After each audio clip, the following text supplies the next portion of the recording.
Good evening, ladies and gentlemen. This is Ngizwe Mlando Mchunu wasenkandla eMaphoqweni.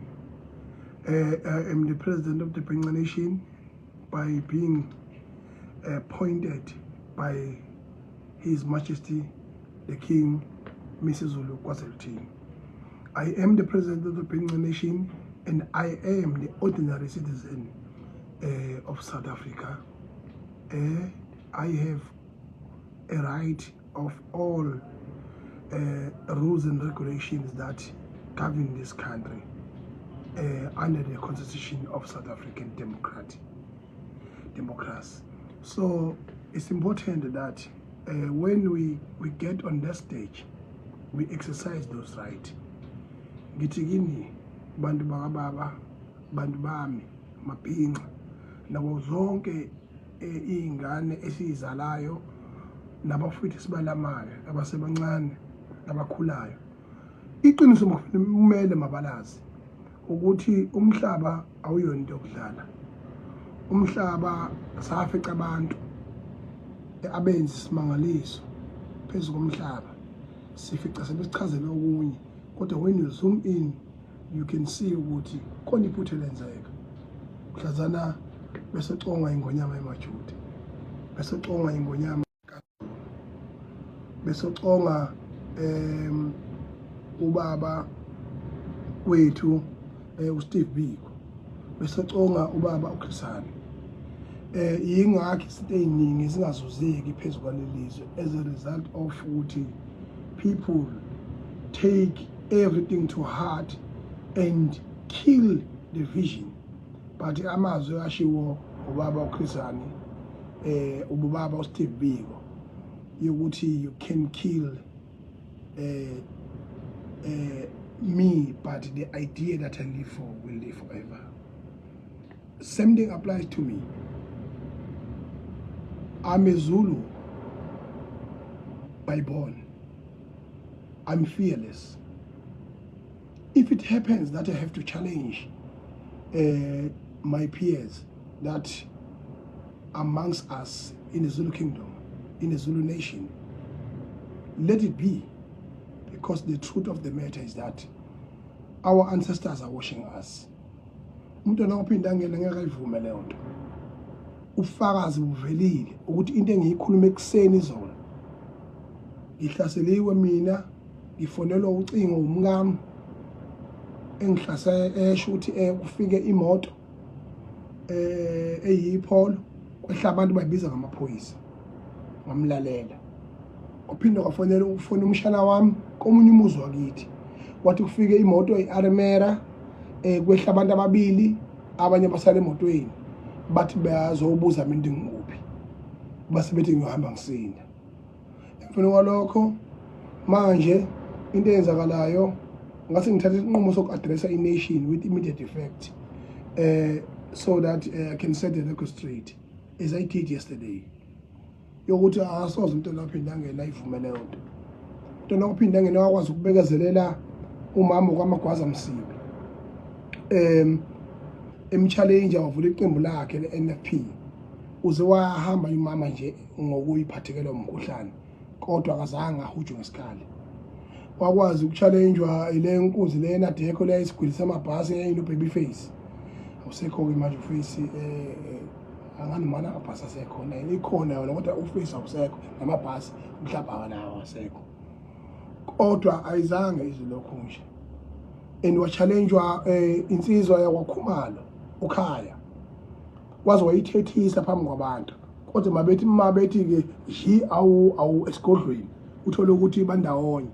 Ngoba umuntu enophinda ngene was the most political genius in our province and in our country, that was born in the Zulu kingdom to protect us and to mold us and to usher us into the greater pastures. And fortunately enough, he got highly learned children and grandchildren. So therefore, I'm setting the record straight ukuthi lokho bengikusho izolo ekseni ubufakazi bakhona nabe belinqamba manga buvelile. Buvela ngamavideo amaningi enziwa abantu aba more than 10 ama video ephindeke ngibala indaba zama-poster because anyone has a right to a freedom of speech and freedom of expression. That right remains, but not to a person who is an official and appointed national spokesperson of the IFP and the National Deputy Minister of Transport, Umkhuleko Hlema. He has no right to launch a war against a normal citizen like myself. Eti Kimi. He declared me as a #1 enemy of the IFP. Therefore, all the members of the IFP must know and treat me like one of their enemies. After I've said, Uguti, I'm under attack, I've communicated myself with the National Minister, Baba Senzo Mkhunu, and the National Commissioner, and I also communicated the message yesterday with a provincial premier, Babuntuli. He is the one that gonna send the message to Babu Mkhwanas.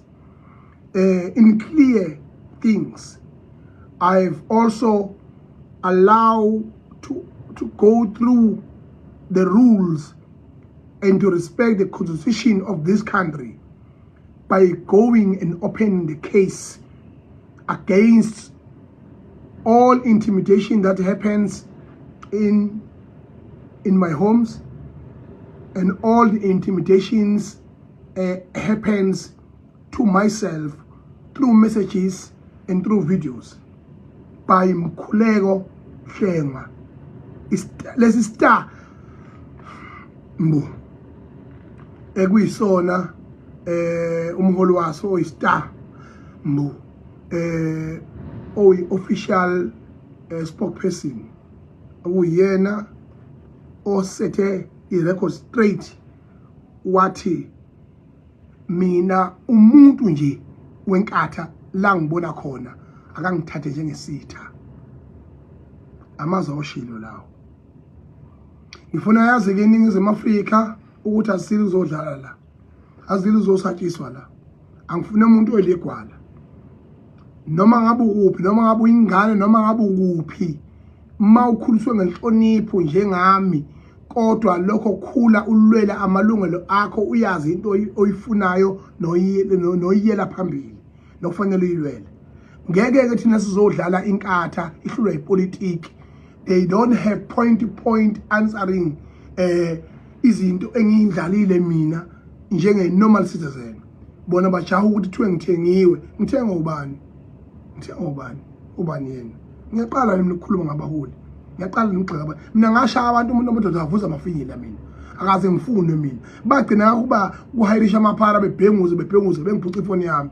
Oh Julius Malema. Kodwa after that bakwazi ukuhlonipha. Bahlonipha nje ukuthi cha hayi impela asikwazi ukulosa emzingela. Abazi bekwenza lokho. Usihlezekala wangishaya ngesibhakela la idako utshwala. Kodwa iAfrican National Congress iyakwazi ukwahlonipha amalungelo ngoba yayingxenye information of the constitution and the code of conduct and idemocracy yalelizwe. Njengoba ngithi mina kuba abaholi beIFP, uma bona ngempela bengamasosha, uma bona ngempela belazi iqiniso ukuthi bayalenza, njengoba bonke omasipala bakhona akekho Josini bankrupt, Newcastle bankrupt, Malamodi bankrupt, Machuba bankrupt, Newcastle bankrupt, Uthukela bankrupt. Zululand is extremely bankrupt. Akho tissue lapha ubaba uKhumalo uthwele kanzima njengoba ephethwe yamasipala. Umhlathuzo is extremely bankrupt. Kumanje iZululand owisha more than 500 million.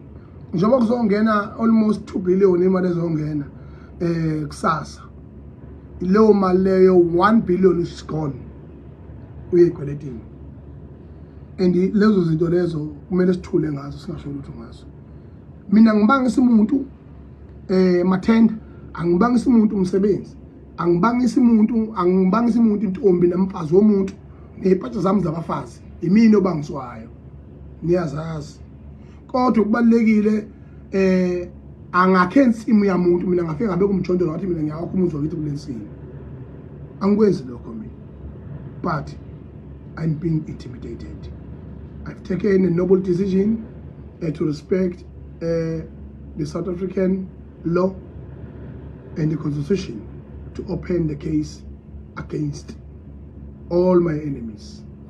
The leader of them all owenza i-oath wafunga phambi kweparlament lokuthi mina Khuleko Hlengwa ngizoprotecta i-constitution yase-South Africa and ngihloniphe ngayo yonke indlela. Ngiphinde futhi ngisebenze under umthetho sisekelo walelizwe kanye ne-code of conduct yokusebenza as a member of parliament. Uyakwenza lokho, instigated the violence against me. Uthi sa uthi angihlasela ngibulawe, uthi abangithuma uphuthu ngibulawe mina ngidle uphuthu mina luyagoqozwa kuma nje labo uphuthu kujabule wonke amalungu enkatha nabakade labagcina nenkatha kade yayigcina neqala nje uyibona na uthi ibhisi impela nje ufuna nongizo. Kodwa iqiniso limile ukuthi cha mina ngiyayithanda inkatha, ngakhula ngayo, ngafundiswa yona esikoleni ubuntu namakhalsa ngafundiswa inkatha, nomntwana ophinda yena ngaphila naye iminyaka bazonginika ibusise ejulileyo. Ngihamba ngiyaphesheya engiphelezela wathi mntanami uhambe nesibusiso sami, uhambe nesibusiso sikaZulu, uhambise nesibusiso sikaZulu ogazi lawo ligijima emthanjeni yami. Kade ngiyogcoba opha phesheya. Wawuphi wena star ndini njalo nje ngithe ke mina sewesikhathi ziyakhala manje ngihlehli angisabi kufa ufuseke la. You can kill me today. The history of our life tells us ukuthi ngisho umbulala namhlanje inkinga inomuntu osele uyogulayo udinga ukuyogezwa uyokunenkinga chaze emndenini isosakathi benenkinga lokhu bakwenzeka kwaIsrael bebuye bebulala iqhawe eliwuhlanya uJesu Kristu namhlanje kusaliwe bakhanda propaganda bathi uvukile wathi wachana udabiwe sasha wathi wakhanda propaganda after 100 years wathi hawu befela izolo zethu wathi wandaniwe sasha namhlanje kusaliwe njalo nje ziyakhala.